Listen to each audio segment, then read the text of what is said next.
Hindi tugma ang pirma ni Alice Guo sa isinumite niyang counter-affidavit sa Department of Justice at sa pirma niya sa ibang opisyal na dokumento. Sinabi yan ng NBI nang suriin ang kontra-salaysay ni Guo sa human trafficking case na ipinanotaryo raw noong August 14, panahong wala na siya sa bansa. Ayon kay NBI Director Jaime Santiago, nagsisinungaling si Guo nang sabihin niya sa Senate hearing kahapon na pinirmahan niya ang dokumento bago siya umalis.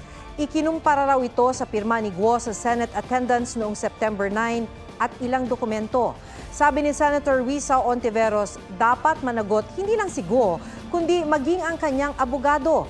Nadagdagan naman ang mga asuntong kinakaharap ni Guo dahil sinampahan na rin siya ng kasong qualified human trafficking ng DOJ sa Pasig RTC.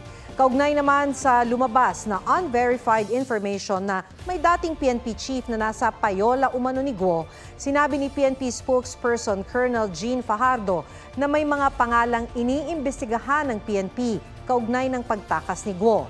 Pero wala raw ang dating PNP chief doon. Gayunman, wala raw sasantuhin ng PNP kung totoo ang impormasyon.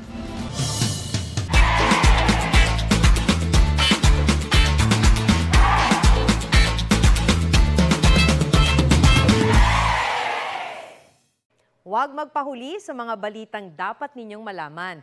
Mag-subscribe sa GMA Integrated News sa YouTube. Sa mga kapuso abroad, subaybayan nyo kami sa GMA Pinoy TV at sa www.gmanews.tv.